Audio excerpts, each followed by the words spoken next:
Yes.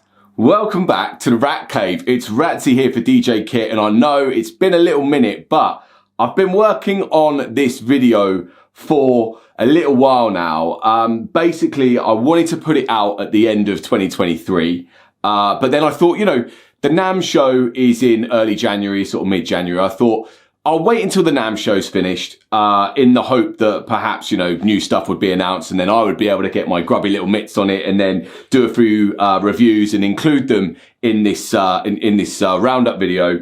Unfortunately, the stars didn't align on that, but what was released at the NAMM show, the Alpha-Theta, we've got loads to talk about the Alpha-Theta stuff. But the Alpha-Theta Omnis-Duo and the Wave 8 speakers, I'll be reviewing both of them very, very soon. Also, the Reloop Mixstream Pro, that little DJ controller. It looks like a single mixer, but it's actually a complete DJ controller. I'll be getting that soon to review. And speaking of Reloop, I have got my review of this Mix-On 8 Pro coming out very, very soon. So keep your eyes peeled on the DJ Kit YouTube channel for that. And also, let's talk about the kind of stuff that's happened recently, like really, really recently, again with the Alpha-Theta, the Euphonia rotary mixer. Did we see that coming out? Apparently, again, I haven't seen it yet, like in real life, but apparently it is just an absolute dream. But also, looking into the future, we've seen glimpses, leaks, whatever you want to call it, of a 4-channel Rane controller that looks like the Rane 4 had a sordid affair with a Pioneer DJ REV5, and it's had this dirty little love child with motorized spinning platters. So, whether that's real, whether that's a mod, we'll find out soon. But anyway, look, this video here is a roundup. I went through 4.5 hours worth of me rambling on of every review that I did in 2023. I've cut it into half an hour for you guys to see all of my standout points of all of the different DJ controllers that I reviewed in 2023. So look, let's get into it, man. I hope that you enjoy it and I hope it's helpful. Let's take a look. Okay, the first juicy bit of new kit that I got my hands on in 2023 was the brand new Pioneer DJ DJM-A9. This new 4-channel club mixer replaced the old flagship DJM-900 Nexus 2, and although not a million miles away from the old club standard, it was a really welcomed upgrade with some awesome new features. So highlights for me on this new mixer, the connections have improved. There are now dedicated USB and Bluetooth options on each channel, as well as the ins and outs that we expect. The 6 color effects are actually laid out in a new 2-4-6 kind of way, rather than the old 3 on top of 3 that we saw in the past. And now there is a center lock option that you can turn on and off. What this does is lock the color effects knob at 12 o'clock if you're hammering it too aggressively, kind of like a seat belt in a car crash. Car crash being a good metaphor for your aggressive mixing. Taken from the V10, the A9 accommodates 2 different headphones, headphone A and headphone B. The headphones have separate dedicated mix and level controls for both, including link Q and mono split. This is obviously great for back-to-back, but it's more than that. The independent Q buttons for each headphones on the channels mean 2 DJs can be mixing at the same time and not listening to what the other DJ is doing. There's also been some pretty big microphone improvements on this mixer, with a whole section dedicated to the microphone on the left-hand side. Plus, the microphone 1 has got a phantom power switch, so you can use it with condenser mics. Also, you've got a dedicated mic effects section with its own parameter knob. The A9 has gone pretty microphone crazy, to be fair. Another nice addition on this mixer is the 2-band booth EQ. Very welcomed if the monitors in the booth are high or bass heavy. It saves your ears taking too much of a beating. The DJM-A9 has also added improvements over on the effects section as well. The effects channel select are now buttons rather than a click knob, which is a much better and faster workflow. Also, there's a new and improved screen and X-Pad. The screen is bigger and in color rather than the black and white screen that was on the 900, and it's laid out better to show the effects parameters. Plus, it works better with the X-Pad visually. The DJM-A9 has more options on the send and return and a dedicated knob rather than having it down in the effects section like we saw before. And stop the press, this mixer has Wi-Fi But it's not for streaming purposes. It's to use with Stagehand, which is a front of house app. Finally, sound-wise, this new Pioneer DJ DJM-A9 now shares the same sound as the DJM V10, which we all know is silly beaut. I don't think any of us were expecting a 4-channel standalone controller from Pioneer DJ that wasn't an upgrade to the XDJ-XZ, but then bosh! Along came the old retro spaceship Opus-Quad. And although I didn't get much time to play on the beast, the highlights from me are as follows. Finally, a Pioneer DJ controller with built-in Wi-Fi, but you can only access music from the cloud at the moment. So the question still stands, when are the standalone streaming options coming, Pioneer DJ? The Opus-Quad is a 4-channel controller, and unlike the XZ, you can play all 4 channels in standalone mode, but you can also use the Opus-Quad with Rekordbox and Serato. It's got a 10.1-inch full-color touchscreen, and I've got to say it's absolutely brilliant. It's really responsive, especially when it comes to the XY pad for the beat effects. And just to say actually about the overall design of the Opus-Quad, it's very minimal in terms of physical buttons, and that's because most of the stuff is going on within the screen. And unfortunately, I didn't get to dive too deep into the screen, but it is something that I need to revisit for sure. If you don't want to use the touchscreen, by the way, there is a joystick to navigate in a lovely rose gold color. The same rose gold trim is used around the dedicated beat loop knobs as well. Ooh, very posh indeed. There's also 2 smaller screens per channel above the jogs that show info like artwork, waveform, etc. The same kind of info that you would normally see on the in-jog displays, but it's larger and better laid out on these dedicated screens. The Opus-Quad has CDJ-3000 style hot cues rather than the XDJ or DDJ controller performance pads underneath the jogs, and this puts it up there with the high-end flagship Pioneer DJ equipment, and to be fair, the price point backs that up. Little touches on the Opus as well. It's got smooth echo with dedicated parameter knob and 6 color effects that are laid out in a 246 like the DJM-A9 mixer. Also, the jogs are a new design and they have a dedicated jog adjust. Finally, the controller has an XLR zone output, the same sort of vibe as the Prime 4 pioneered all those years ago. This allows you to have a completely different audio feed going out to what's coming out of the master, which is great for playing different music to another room or whatever. Little side note here, now that we've actually seen the new Alpha-Theta Omnis-Duo, I do feel like the Opus-Quad should have been released under the Alpha-Theta brand, as it's nothing like the Pioneer DJ controller range, but the minimal layout is more like what we've seen on that new Omnis-Duo. So this is going to seem a little bit underwhelming perhaps now, because we've seen a lot of DJ controllers follow suit since, but the Rane 4 was actually the first ever DJ controller with dedicated stems features on it. But it did throw some real spanners out when it was released without the motorized jog wheels, as a lot of people expected it to follow in the footsteps of the Rane 1. Still, I think it's fair to say that this 4-channel Serato controller is one of the most technical and creative DJ controllers that we've ever seen. The highlights for me, mostly stems related. You've got dedicated stems pad mode with all 4 stems elements spread over the top 4 performance pads and the stems effects on the pad underneath. This was mad when it dropped, as before all the stems features had to be mapped to existing pad modes, and the same applies to the dedicated acapella and instrumental buttons on this 4. These buttons were the easiest way to jump in and out of stems, quicker than using the pad modes, and perfect for intros and outros whilst mixing. Another groundbreaking feature on the Rane 4 is the stems split mode. When activated, this puts the acapella on one channel and the instrumental on the other, meaning you can manipulate the separate parts of the tune, including EQ, effects, filters, and all of that stuff. It's an absolute madness. Speaking of effects, the controller's actually got 22 built-in main effects with so much customization per effect. It's really easy to see the parameters in the little screen in the middle, and the best part about the effects on the Rane 4 is that all 22 are built into the controller, so you can use the effects when using the controller with external equipment like turntables, CDJs, media players, or whatever plugged in. And just for comparison there, all the effects on the Rane 1 were actually software based. The Rane 4's got 8.5-inch jog wheels, which feel really great, even though they don't have a jog adjust. There's a great happy medium between a sort of turntable platter and a CDJ jog wheel. You need to play on them yourself to know what I mean by that. And the OLED display for the pad modes is literally something that you never knew you needed until you have it in front of you. It's so nice to have this for the info for stuff like what size the roll is on what pad and that kind of thing. And also still, speaking of the pads, the Rane 4's got split pad mode, which means that you can use 2 different pad modes at once on the same set of pads. So like the top 8 pads, you can use one pad mode, and the bottom 8 pads, you can use another.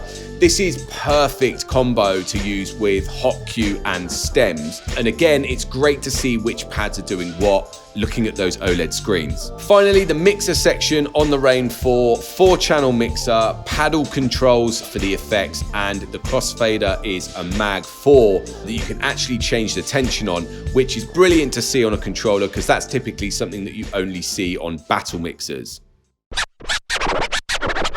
As a replacement for the legendary DDJ-1000, Pioneer DJ dropped the DDJ-FLX10 alongside Rekordbox's version of stems named Part Separation.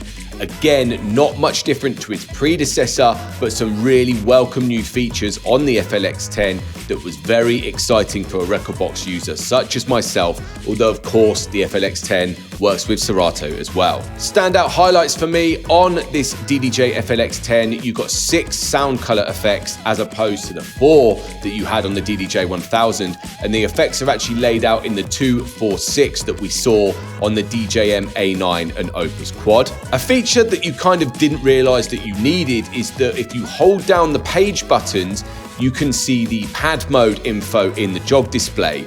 And this is similar to the Rane 4's OLED screens. It's just nice to have the info on the controller when you're getting super creative. And also, speaking of the in-jog displays, you can change the view on them, and the stacked waveforms is a lovely welcome addition. So yeah, Rekordbox dropped their version of stems called Part Separation, and there's actually 4 different ways to use this on the DDJ-FLX10. The first part is called Active Part, which is a dedicated buttons for drums, vocal and instrument. Of course, it's worth saying that there are only 3 elements in Rekordbox compared to the 4 elements in Serato stems. You've also got part isolation. So Shift and the Q buttons turn the EQ knobs on the mixer into manipulating the song's 3 different parts in Rekordbox. The low is the drums, the mid is the vocal, and the high is the instrument. This is excellent for not only cutting out the full element of the song, but it allows you to EQ the parts as well. Like if you want the vocal to be louder in the song, you can turn that knob up and perhaps turn the other parts down. A super creative feature is the part instant doubles. This allows you to move the 3 different elements of the song across the different decks and manipulate them on separate channels of the mixer. And of course, being a 4-channel mixer on the FLX10 means you can cut between the separate parts of the faders or using the part isolation on top. Finally, the effects part select. This feature assigns any of the 14 beat or sound color effects to affect a specific element of the song, like if you only want to put an echo on the vocal. Another new feature dropped on the FLX10 is the mix point link. It creates points in the track where it triggers another track to start from that point. Not as confusing as it sounds, trust me. And finally, the FLX10 has a direct DMX out for Rekordbox lighting, which means that you don't need to use an RB-DMX1 to control Rekordbox lighting anymore. Super easy to use and one less thing to carry in your DJ bag. Of course, we already knew about the Numark Mixstream Pro and the Numark Mixstream Pro Plus with its Wi-Fi and built-in speakers, but when the Numark Mixstream Pro GO dropped with its rechargeable battery, it took the crown as the first ever fully standalone DJ controller. Yes, we know that the Denon DJ Prime GO is battery powered as well, but it doesn't have the built-in speakers now, does it? So the standout highlights of the Mixstream Pro GO is, of course, you get everything that you get on the Mixstream Pro Plus, including the ability to stream on Amazon Music, but the Pro GO is a different colorway and it's got that rechargeable battery. It is of course worth saying that you can use it plugged into the mains as well. You don't have to use a rechargeable battery all the time, but the built-in battery itself can provide around 5 to 6 hours of playtime on a full charge, and that's a pretty long DJ set with no cables or speakers needed. Like the other Mixstreams, this Pro GO is powered by Engine DJ, so you get the same brain featured on the high-end Denon DJ controllers and media players, but at an affordable Numark price point. And when Engine DJ dropped the 3.2 update, it came with the touch effects, etc., but also the day mode, which was essential for this controller, in my opinion, as it goes hand in hand with the portability, using it outside in the sun. And now Engine DJ have dropped the 3.4 update, the Mixstream controllers have that awesome Bluetooth in and out capability. Finally, a great feature about this Mixstream Pro GO is that it's compatible with Serato DJ and Virtual DJ if you want to use it with software rather than in the standalone mode with the streaming and the Wi-Fi and the inputs and outputs and the Bluetooth and all that jazz. Since the Rane SL boxes stopped being compatible back in September 2022, many DVS DJs were either stuck on an older version of Serato or having to look at buying a new mixer with the built-in audio interface. Enter Reloop with their solution for DJs, the Flux interface. A few highlights for me about the Reloop Flux is that you'll never have to buy a new mixer ever again, so you can plug in any mixer and turntables with timecode vinyl into the Flux, and you can spin digital tunes through DJ software as if they were on the vinyl. But not only vinyl, there's also a source switch on the front so you can use the Flux with old CDJs using timecode CDs. Again, no need to update your equipment to use the latest DJ software. The Flux has got 3 channel inputs, so you can go 3 decks if you have enough channels on your mixer, but if not, you can use the 3rd channel for the sampler or an aux in or out. Also, it's proper easy to switch from DVS mode to real vinyl using the buttons on top of the box. And there's 2 USB inputs on the back, so the Flux will act as a USB hub for your laptop, which is a touch considering the minimal amount of inputs that you get on laptops these days. Finally, probably the best thing about the Flux is that it's actually core compliant, which means it works with every DJ software with DVS mode. However, it is primarily labeled Serato, and it does unlock Serato DJ Pro and the Serato DVS expansion pack when you plug it in. Touch. The release of the Denon DJ Prime 4 Plus was a bit of a strange one to me, if I'm honest, as there wasn't much of a difference between the original Prime 4. So we don't really class it as like the next generation of the Prime 4, but more of an upgraded version of the original, if that makes sense. But a few of the standout highlights: the Prime 4 Plus has got the chip in it to stream Amazon Music as well as the other streaming options, and of course InMusic did the same thing with the Numark Mixstream Pro Plus. The Prime 4 Plus has standalone stems capability, which is absolutely mad and shows how powerful the operating system is in this controller. But having said that, we're still not sure if the standalone stems are coming to the other Engine DJ controllers as well. The Prime 4 Plus looks smarter as it's more stripped back. There's less colors, so it seems more minimal in the way that it looks compared to the original Prime 4, which could be argued looks a little bit like a spaceship, or some people say it looks like a Christmas tree. So the jogs on the Prime 4 Plus are the same size as the original Prime 4, but the outside is less slanted, so you get a bigger surface area on the top. And although there is no jog adjust, they actually do feel a lot better than the original Prime 4. And that's pretty much it with the sort of new features of the Prime 4 Plus compared to the original Prime 4, apart from if you consider the new Engine DJ 3.4 firmware update, which has introduced Bluetooth onto the Prime 4 Plus, which the original Prime 4 hasn't got. The first ever turntable that's got both DVS and analog playback built into it. I totally didn't see this coming from Pioneer DJ in September last year. So the highlights of the PLX-CRSS12 for me, it works with both Rekordbox and Serato. Being a Rekordbox user myself, I always love to see it. And it's so easy to switch softwares, you just have to press the application button. This hybrid turntable set up in battle mode, so that kind of shows the target market for the product, although there's nothing stopping you from flipping flipping it round the other way if you prefer, and it's got a high quality tone arm fresh off the PLX1000 turntable. The OLED display shows you info from the other deck, what software you're using, and the utility menu, but this display is particularly useful because of the tempo range and step pitch features. So the tempo range button changes the range on the pitch fader, which is nothing new, but the OLED screen actually shows you what key and BPM you're in when you're mixing. And the step pitch is slightly different. When you move the pitch fader, the pitch jumps to whatever speed it needs to be at to hit a different key or pitch in the tune. Pretty mad. The way the Cross 12 works makes it so easy to swap from digital to analog or software to traditional vinyl.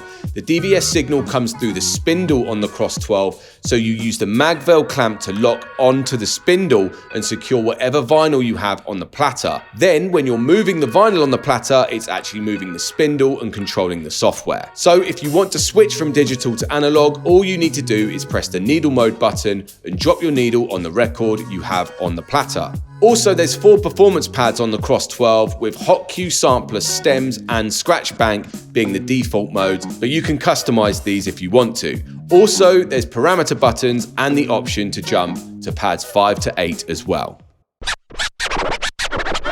Finally, a battle style controller that's compatible with both Serato and Rekordbox. The Pioneer DJ DDJ-REV5 was announced in August last year, but at a slightly more mid-range price point and with CDJ style jogs rather than the motorized vinyl. Highlights for me, again, love the battle style layout with the pitch faders at the top of the controller, a very familiar layout for those who have their turntables in battle mode. It's got full-sized 6.6-inch CDJ style jog wheels, which have the same mechanics that were on the CDJ 2000s, and it's great to have a jog adjust on there as well. It's got dedicated stems buttons above the jog wheel, or part separation button, should I say, if you're using this with Rekordbox, but you can also use these buttons for hot cue, scratch bank, saved loop, or sampler if you prefer. And in fact, even more stems manipulation on the REV5, you can change the EQ knobs to control the stems as well, the same feature that we saw introduced on the DDJ-FLX10. The mixer section is fresh off the Pioneer DJ S-Range mixers with the same battle style layout. It's software effects on this REV5 controlled by the paddles that can be locked or momentary for quick hits. There's 8 performance pads per channel, all RGB in color, and there are multiple pad modes.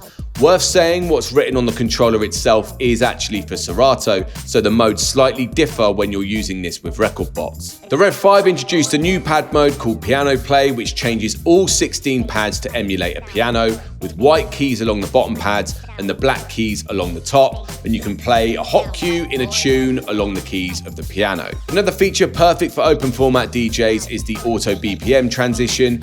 This speeds up or slows down the song you're playing in one deck to match the other deck over a length in bars, and you can also trigger this to cut out certain stems whilst it's transitioning at the same time. You can also do a stem split on the REV5 where you can move certain elements of a tune out of one deck and into the other. This is even more powerful when you combine it with the deck move feature that allows you to layer songs across the different decks, but on the same jog wheel. Sounds mad, I know. Watch the full video to see what I'm on about. The Hercules Impulse 200 Mark II is the ideal update from the old Impulse 200, and in fact, one of the best entry-level controllers on the market, considering it actually teaches you how to mix, and it's less than £100. Highlights for me is that it works with Serato and Juiced, which is great as the original Impulse 200 was only compatible with Juiced, and speaking of Juiced, this controller dropped at the same time as Juiced announced their own version of stems, which, like Serato, you have 4 stems options: vocal, melody, bass and drums. There's only 2 band EQ on this 200 Mark II, which is the high and the low with no mid-range. Some people might find this a bit of a put-off, however, if you look at the other controllers at this size and price point, that's not uncommon. Everything else is where you'd expect it to be on the mixer section, including a filter knob, which is pretty essential these days, and the 3.5-inch jogs are touch capacitive, which means you can scratch on them. Great fun for entry-level DJs, but you can also turn vinyl mode off to have them on more of a pitch bend mode if you prefer to mix that way instead. There's 4 performance pads per channel with 4 pad modes: hot cue, stems, pad effects and sampler, and stems is a feature that has changed the way that people DJ, so it's amazing that you can use it on a controller at this price point, let alone having its own dedicated pad mode. The beat match guide is a fantastic feature on all of the Hercules DJ controllers, which in a nutshell, it uses little green and red lights on the controller that indicate whether you need to nudge the jog or move the tempo slider to get the tune in time. Ideal for entry-level DJs, but if you don't want to use it, you can just turn it off. This might come as a bit of a shock to some of you, but I would say that the Hercules DJ Control Impulse T7 was arguably the best bit of DJ equipment to be released in 2023. Although it's more of a plastic build rather than the metal faceplates of the other motorized platted controllers on the market, it still absolutely baffs me how they managed to put out a controller with spinning platters for under £600. Highlights for me on this one, it's compatible with Serato DJ Lite and DJ Pro. Obviously Lite is free, but you need to pay for the Pro license as this controller isn't a hardware unlock, unfortunately. But it's also compatible with Juiced, which is free as well. And as I mentioned before, now Juiced has stems capability, and this T7 has dedicated stems buttons, etc. It's great. The spinning platters are 7 inches in size, and as the tech comes from the spindle rather than the vinyl itself, it means that you can use any 7-inch or 45 record on this controller, and the same applies to 7-inch slip mats. You can use your own if you don't like the ones that are included.